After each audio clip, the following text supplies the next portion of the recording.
মুখে যতই রাসূলের মহব্বতের কথা বলুক না কেন, মুখে যতই মদিনার গান গাওক না কেন, মুখে যতই বলুক মদিনার খেজুর ভালো, মদিনার জায়নামাজ ভালো, মদিনার তাসবিহ ভালো, মদিনার অমুক ভালো তমুক ভালো, যতই বলুক না কেন, যে ব্যক্তি বিদআত করে ওই ব্যক্তি মুহাম্মদ সাল্লাল্লাহু আলাইহি ওয়াসাল্লামকে রাসূল হিসাবে মানে না।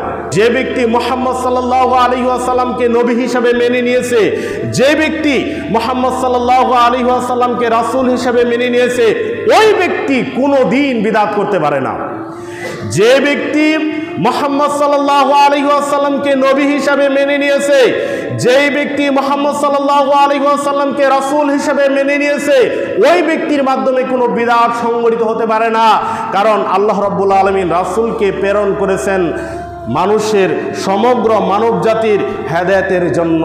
মানব জাতির হেদায়েতের জন্য আল্লাহ রাব্বুল আলামিন রাসূলকে প্রেরণ করেছেন। আমরা কি আমল করব, কোন আমল থেকে আমরা বিরত থাকব, এই বিষয়টা আল্লাহ রাব্বুল আলামিন রাসূলের মাধ্যমে আমাদেরকে জানিয়ে দিয়েছেন। এখন কেউ যদি কোনো নতুন আমল তৈরি করে ইসলামের নামে, কেউ যদি কোনো নতুন আমল তৈরি করে, তাহলে বুঝতে হবে ওই ব্যক্তি মুহাম্মদ সাল্লাল্লাহু আলাইহি ওয়াসাল্লামকে রাসূল হিসেবে মানে না।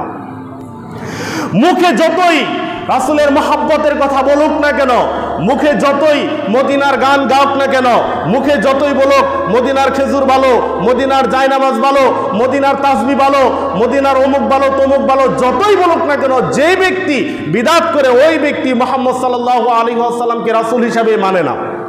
সে ব্যক্তি রাসূল হিসাবে, তাকে রাসূল হিসাবে যদি মানতো, তাহলে রাসূল সাল্লাল্লাহু আলাইহি ওয়াসাল্লাম এই উম্মতের জন্য যে আমলের কথা বলেছেন এটা তার কাছে যথেষ্ট হতো না। বিদায় নিজের মতো করে, নিজের মন মতো করে আমল তৈরি করে আমল করে, আর বলে যে এটা তো ভালো কাজই, আর বলেন এটা তো ভালো কাজই।